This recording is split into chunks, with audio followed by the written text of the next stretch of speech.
Hello, welcome back to my channel and happy November. Now, unfortunately, I have been very absent from this channel in October, which is supposed to be the pinnacle of horror movies, spooky month. However, due to stress and busyness with other things going on in my life, October was not all that I wanted it to be. I only ended up watching a couple of movies and Midnight Mass, which took me an entire week, and the beginnings of I Know What You Did Last Summer, the new series, and the new Chucky. It's a mess, you guys, but today I'm here to talk about the best movie that I watched in October. Surprisingly enough, and yes, I'm very late to the party, it is The Wolf of Snow Hollow. Also, why am I sitting at my desk? Because I was filming a video for my art channel, and so my stuff was all set up this way and I decided to just keep it that way for this video. So The Wolf of Snow Hollow came out in 2020 when I was on a horror movie hiatus and I had not really watched anything or kept up with anything that was coming out. Let's read the synopsis.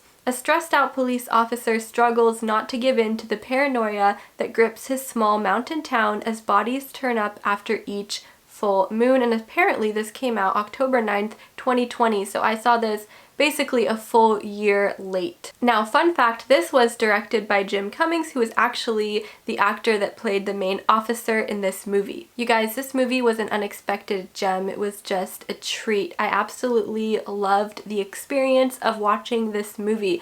I want to talk spoilers at the end of the video, but I will let you know when that's going to be. For now, let's talk non-spoiler for those of you who have not seen it yet. So as you guys can tell from the title and the synopsis of this movie, it is hinting very much towards a werewolf story. I'm not going to say too much until we get to the spoiler section, but what I didn't know going into this movie is that it's so much more than just that. It's actually a character study about the main officer, the sheriff, John Marshall, who is struggling under stress and pressure in a small town to solve a case. Now, this is really interesting to me because although many mysteries focus in on investigators and police officers trying to understand something, find clues, and solve a case or mystery, rarely do we get to see the psychological impact that all of this stress has on somebody. And in this way, the movie was funny because Officer Marshall is extremely easily irritated and angry, and it's hilarious. So this movie has a comedic aspect to it that I wasn't really expecting. Usually movies like this might have a comedic aspect in which they are making fun of the cheesiness of the concept of the movie, but in this one it wasn't quite like that. It was more like in a snarky way. I just found it really funny how angry and irritable the sheriff was, and that's what I find to be special about this movie, is it does involve his family and things going on in his personal life without feeling like it's just checking boxes. So it's great because you get so much out of this movie. You get horror, of course, not a lot of horror, but you do get horror, you get mystery, you get thriller, and you do get comedy as well, and some drama too. I think I just wasn't expecting the movie to center so closely around our main protagonist, and I did think that we were going to get more of the antagonist and more of this mythical werewolf story, but the movie is so much more than that. So I definitely recommend this to you guys who like mysteries and thrillers, even though it is technically a horror as well. There are a lot of other elements in it, so I wouldn't say that it is something very hard to watch for those of you that don't like to be scared. There are some moments and there is some gore. I love these types of movies and they feel kind of Halloween. I like the comeback of the mystery genre as well. We got Knives Out a couple years ago and that one was just so good as well, and mystery movies will never fail to entertain me. The main character's interactions with other characters like his daughter and his ex-wife are pretty hilarious, as well as, well, especially his interactions with his fellow officers. Just hilarious and insane, maybe a little bit over the top, but definitely brings that comedic aspect to the film. I really like these subtle werewolf genre movies. Like, for example, have you guys seen Annabelle Comes Home? I hope you have, because I don't want to spoil that movie for you, but you know, skip ahead if you haven't seen that by like maybe 20 seconds or so. But in that movie we get an appearance of werewolves, I believe, that was unexpected and really fun, and I kind of like this subtle inclusion to the genre where the werewolves are there but they're not really the main point of the story. It's very mythical and fun. Anyways, so back to The Wolf of Snow Hollow. It just wasn't what I was expecting. I was expecting more of like a cheesy B movie about a small town where unlikable characters get killed off one by some werewolf, and that's not what this movie is. It's so different than that. So if you've heard of the movie but that's what you thought it was, trust me, it's not that. Go ahead and watch it as soon as you can because it is great. I also have to praise this movie for its cinematography. There were a couple of shots that I really enjoyed, and the pacing of the movie as well seemed to just really not interrupt the flow at all, and I don't think there are many technical issues that I could think of. I think that there's a lot of dialogue. It's very dialogue based, and some people might not like that. I really like that, and I thought it added to the story. I don't think any mystery can function if it isn't dialogue based. I gave this movie a 4 out of 5 stars on Letterboxd because I just loved it, and I'm going to be rewatching it maybe every Halloween season from now on. Now to talk spoilers for those of you who have seen the movie. So if you have not seen the movie, please click off now and come back later after you've seen it. Thank you. I don't want to ruin the movie for anybody.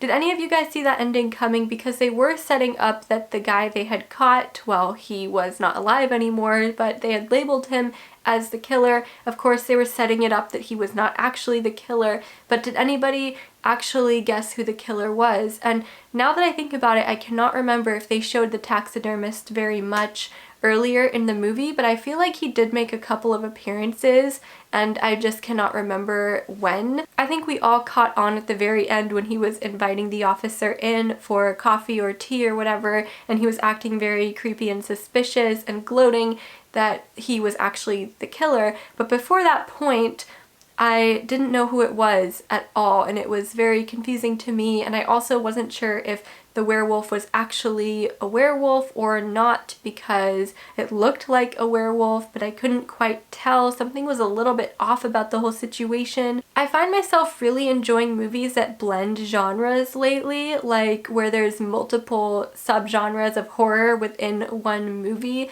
It's very interesting to me, and it makes the movie a little more layered and just a little more unique. Without spoiling any other movies, I also think that The Night House did a really good job of this genre blending, and Malignant did a very interesting job of genre blending as well. Some of you guys won't agree with me because I know some of you didn't like Malignant. That was just a very entertaining movie to me. The Empty Man did this too. They might have done a little bit too much blending though. That one was kind of confusing. But back to The Wolf of Snow Hollow. So the first person that they had found overdosed that they originally thought was a killer was actually burning a body, and that's why they thought he was a killer.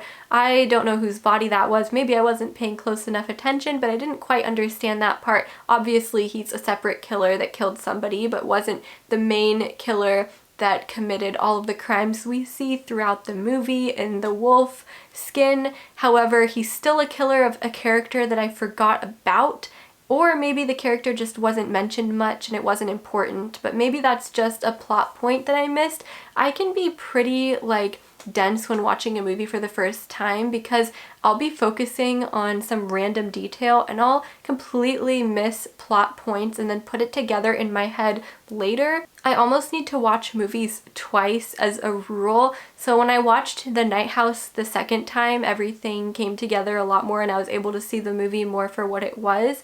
And same for a lot of other movies that I have seen. I just think that watching movies a second time really helps to clarify everything when you've already uncovered what's going to happen, so you're not having that element of surprise, but rather you're looking for more clues and analyzing more. Anyways, so I missed that plot point with the man who was wrongfully labeled as the killer, but I really, really enjoyed how realistic they made the actual killer to be. He had a lot of the traits of actual serial killers and was a very realistic portrayal. Maybe the wolf suit thing was a little bit over the top, but my favorite part of the whole movie is when the officer tells him to stand to his full height, and that's when he realizes that weird creepy smile that he had all the way up to then was just unsettling as well. And that's when I put together that he was the same man who was sitting with that lady and her daughter, forgot her name, but she had come into the sheriff's office to explain what had happened, where he sat next to her in a cafe or something like that, and was acting creepy, and that's when I put the two and two together, although I didn't remember that his voice sounded the same. Now, I knew at that point they were covering him up in that scene because they didn't want us to know who it is, obviously, but I was listening to the voice and it sounded a little bit different to me. There was a scene in the cafe where there was a lady with her daughter who's really young, like a toddler, and the man, who we find out is a taxidermist later, is sitting next to her. He comes up to her and he starts talking and kind of becoming strange and asking weird, creepy questions, which we then find out he is the killer after all. And at first I wasn't quite sure if this was going to be the real killer or another false lead. I don't know. I think it's a pretty simple movie overall, but there are some things I'd like to watch again so I could catch anything I didn't catch the first time. Alright, you guys, I'm gonna wrap up this video now. Let me know if you've seen The Wolf of Snow Hollow, and if you have, what you thought of it. If you haven't seen it, you should get on that because it is so good. And just so you guys know, it's November 4th, but I've already watched 3 movies so far in November, so it's not going to be a dud like October was. And if you're wondering, I'm going to see Antlers tonight. That got delayed by like a week, and I'm gonna see Last Night in Soho this weekend as well, so those videos will be up. Thank you for watching, and I'll see you in the next video. Bye!